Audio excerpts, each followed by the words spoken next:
Next on our program is Amanda Bryant to talk with us. Amanda will be sharing from her heart and real life journey with her presentation titled, "It's Okay to Not Be Okay, A Caregiver's Perspective." Amanda is a licensed social worker at Tri-Health Rehabilitation Hospital. What makes Amanda's story so unique is that she is also the daughter and granddaughter of aneurysm survivors. Thank you so much for being here, Amanda. We can't wait to hear your talk.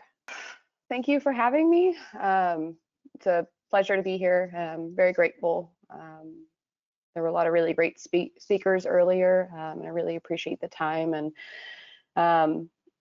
I guess, today I was asked to share a little bit about my story. As you heard, both my grandmother and my mother are brain aneurysm survivors. My grandmother's actually had 2 ruptures. My mother's had 1. So it's a very personal topic. And, I think that helped kind of guide part of my career choice, and definitely helped kind of guide and land me in inpatient acute rehab. My heart, it's got a very special place in my heart for sure. So inpatient rehab, I'm a social worker by background, so I'm technically a case manager there. I kind of help with discharge planning, support, resources, things of that nature.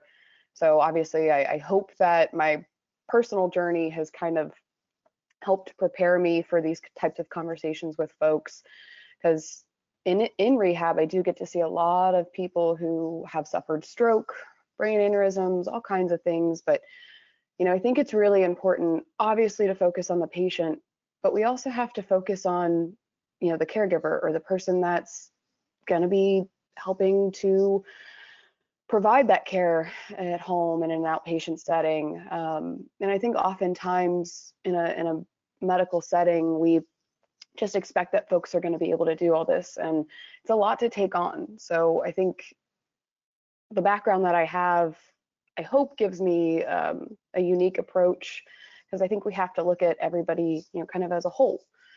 So I hope that my experiences have guided me to be able to provide the best service that I can for folks, patients and their family members.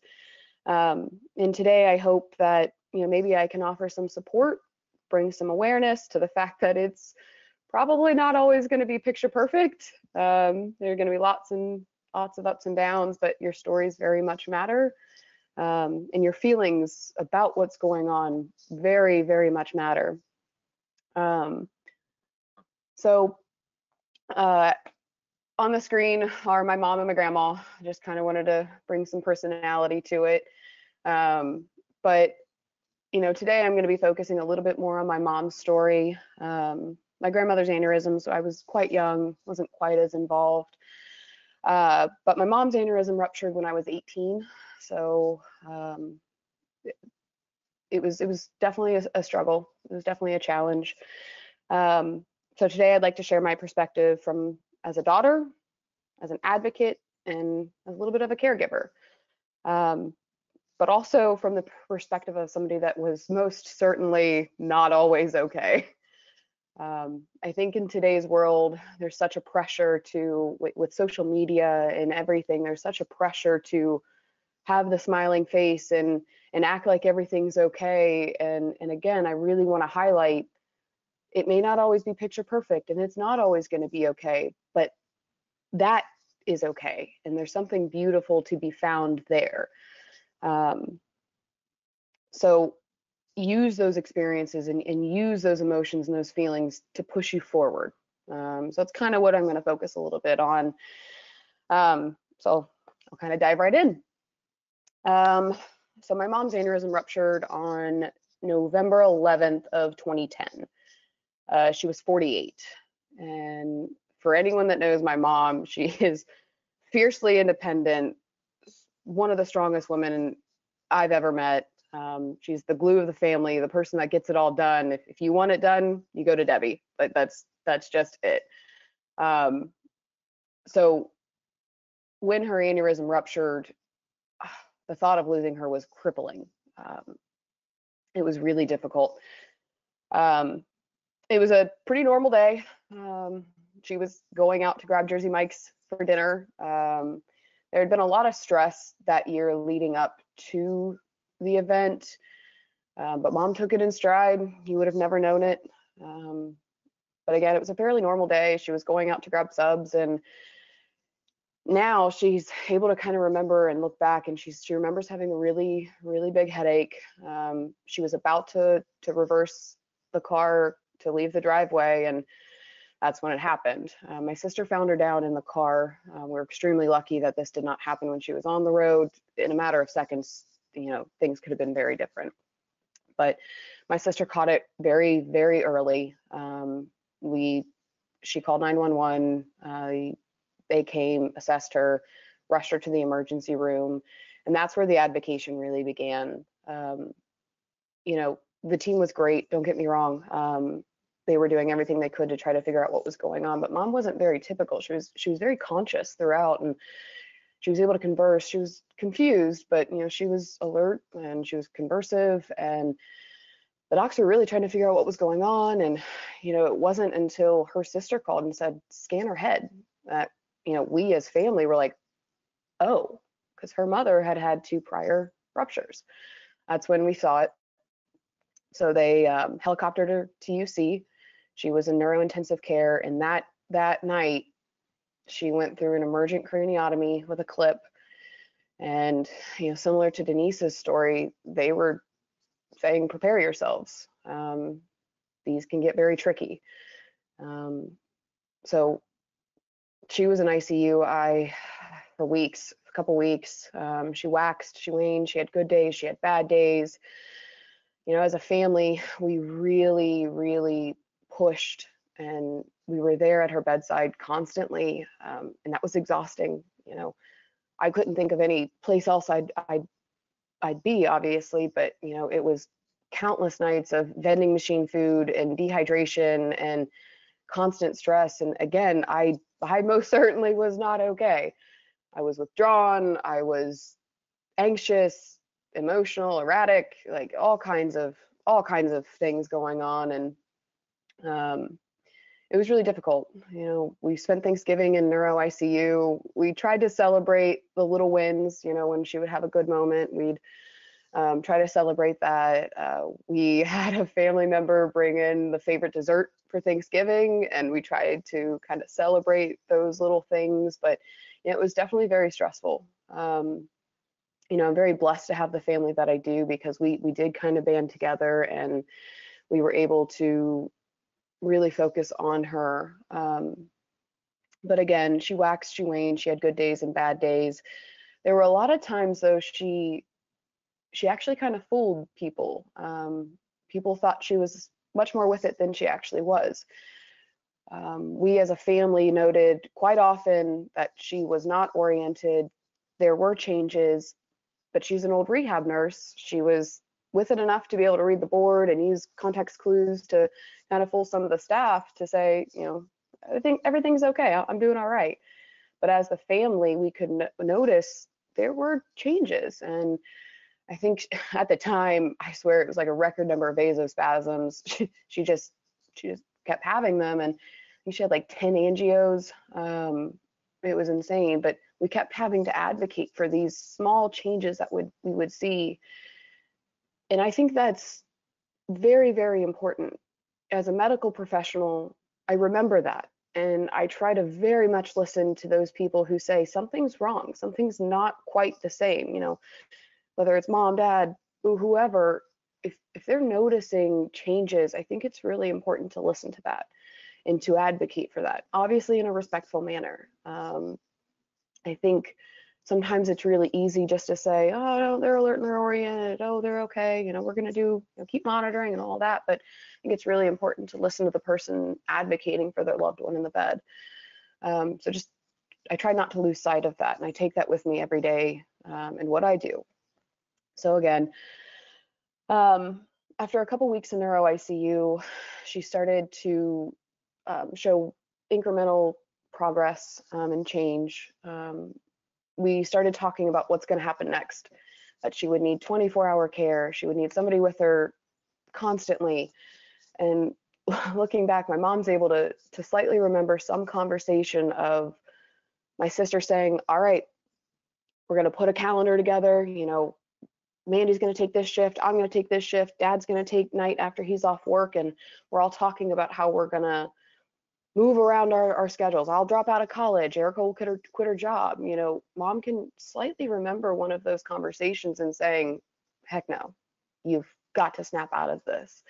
And she describes it as kind of, you know, looking down at herself, and it's really interesting to hear. But that was a big moment. She within herself said, I gotta do something here.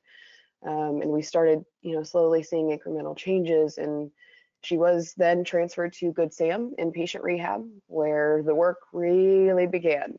That's where Mom got to learn how to walk again, how to take care of her own self-care needs, going to the bathroom, bathing, dressing, all of it. She worked with speech therapy for memory and all kinds of things. So, you know, I think there's a really vital importance in that type of setting for folks, because you get to relearn all of these things that we do to take care of ourselves on a daily basis. You're seen by a physiatrist or, you know, internal medicine.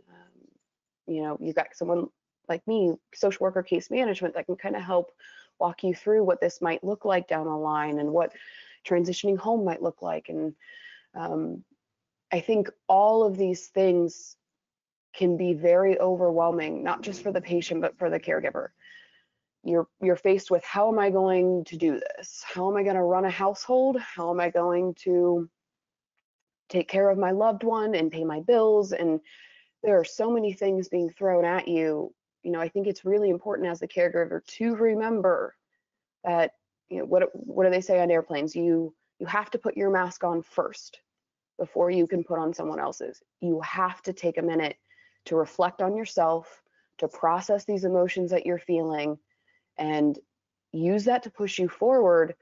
But also, you have to take care of yourself, because if your tank is depleted, you're running on fumes, you can't provide good care for your loved one. So I think it's vitally important to not forget about yourself in this. So that's my mom. I actually do believe, oddly enough, the photo of her with the blue dress is prior to her aneurysm, I believe, interestingly enough. But anyway, you cannot forget about yourself in all of this.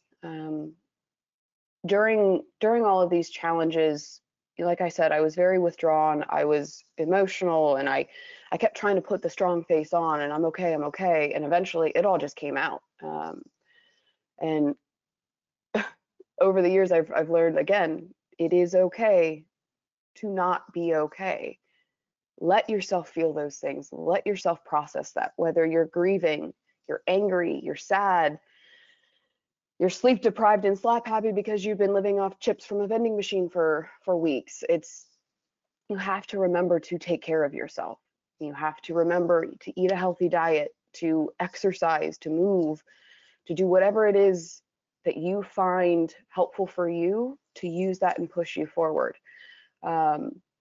Develop coping strategies and resiliency in all of these things that you're faced with. You know, Mom eventually got to come home. She spent a couple weeks in rehab. I think it was maybe 2.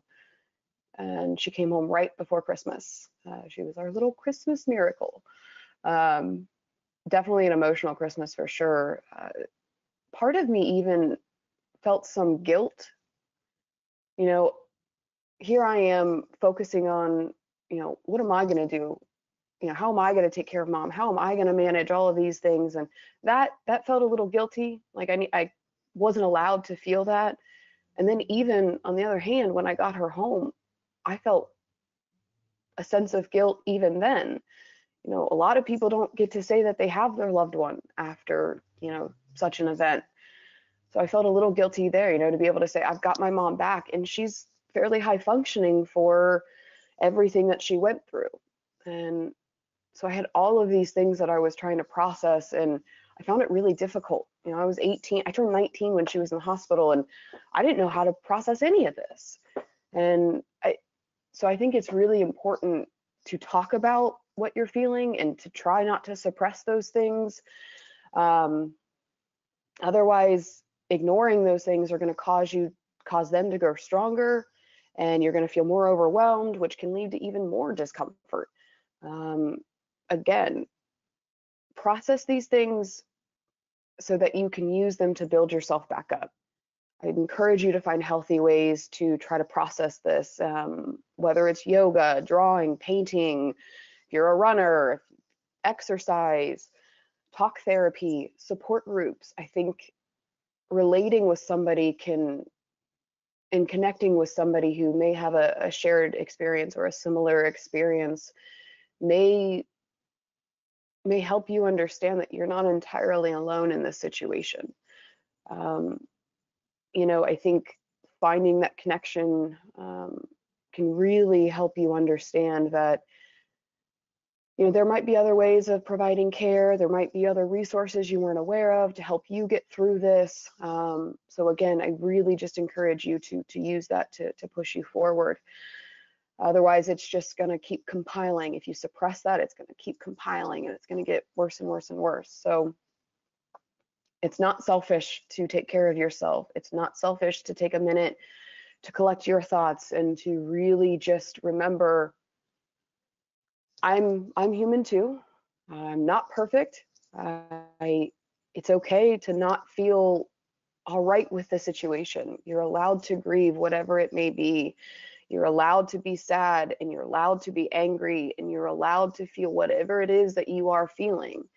And again, I sound like a broken record, but you have to allow yourself to process that and to focus on what I need to do to take care of myself, so then I can use some of my energy towards somebody else.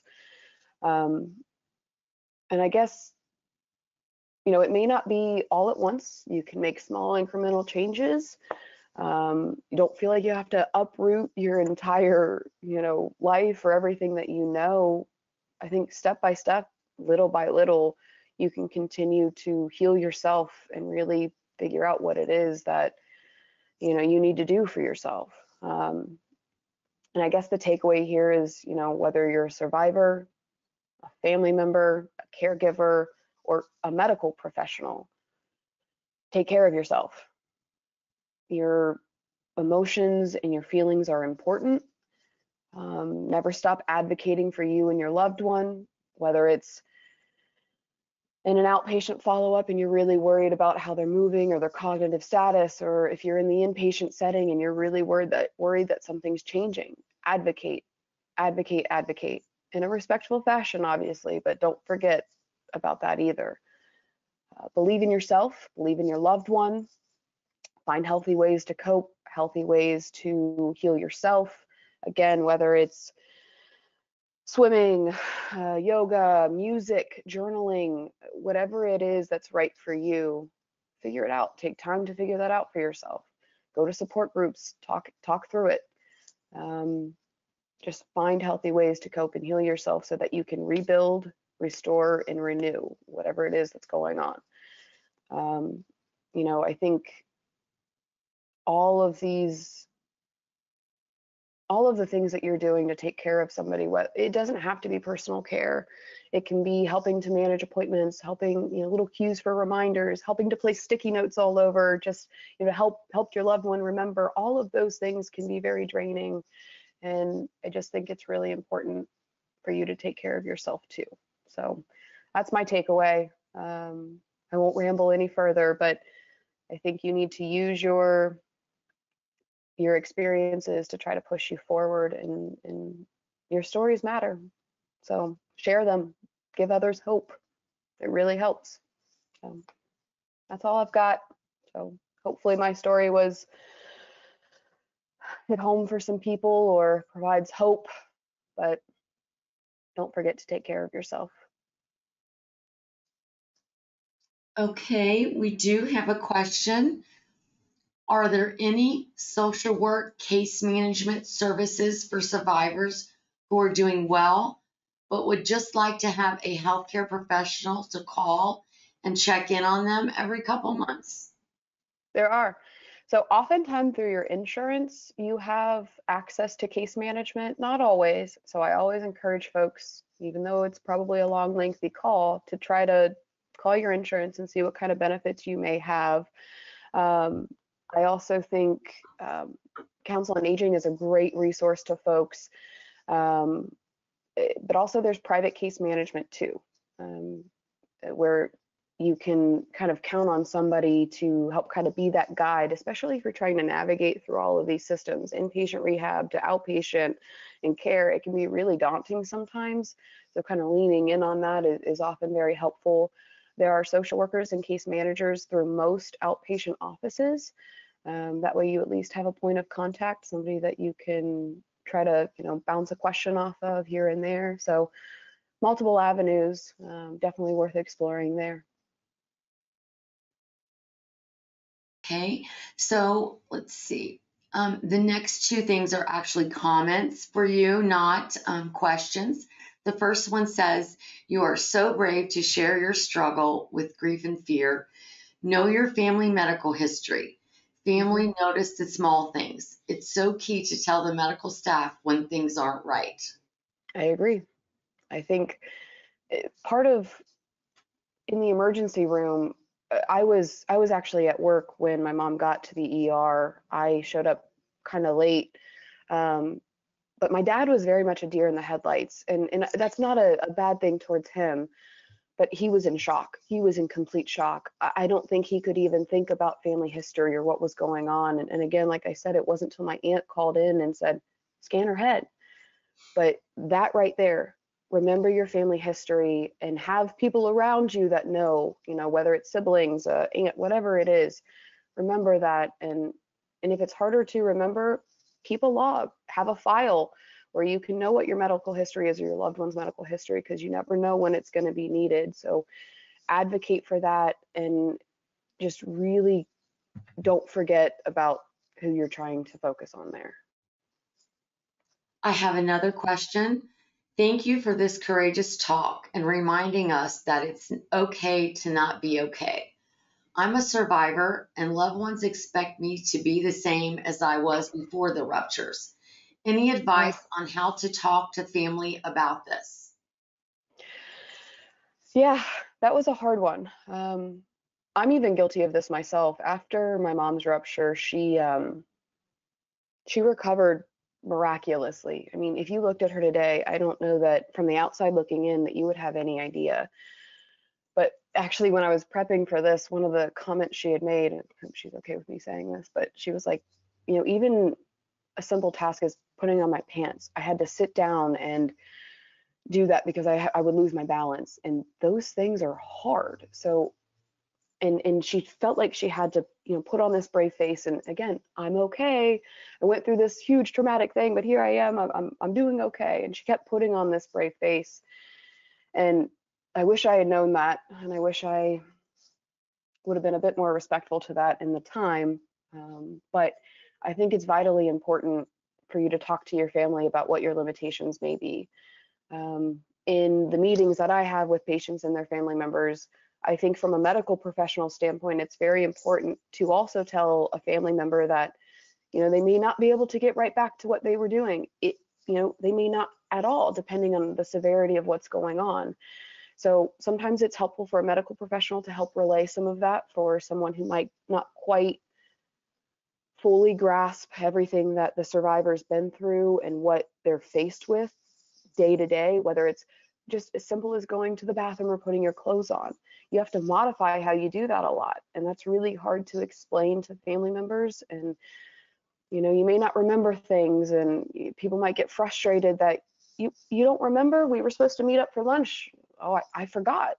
I think that's really, really difficult. So it's a great question, and I would really encourage you to have an open, upfront conversation, but as well as if you need your medical team to help kind of go through that conversation too, I think that's important. And certainly in what I do, I find that very important, and also to empower the individual, So I hope that answered it. I think we have another question coming in. Just a moment. Mm-hmm.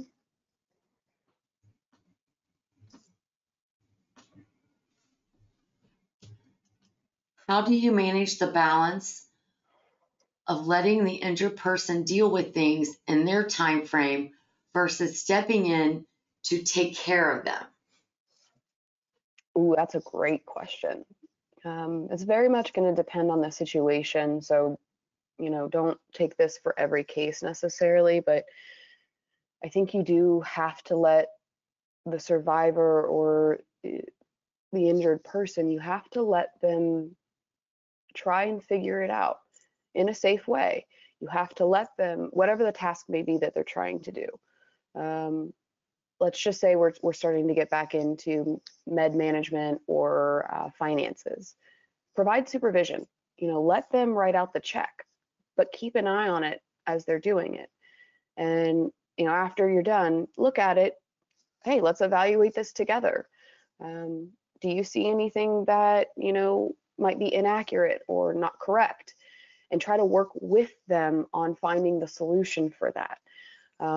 If it's a personal care task, whether they're trying to transfer from a chair, from a wheelchair into a dining chair, making sure that the brakes are locked or whatever, again, whatever the situation, try to let them problem solve it. You're right there for the support. Intervene if it's becoming unsafe, but again, you have to kind of let them process and have a conversation about it. Hey, I'm here to help support you. I don't want to take your independence away from you. I'm trying to help build your independence. So let's do this together. That's my best advice for it. Ultimately, you have to err on the side of caution and safety, but that's my advice, I guess. Thank you so much, Amanda. I think that wraps up our questions. Your talk was so good. Thank you for sharing that story. Thank you.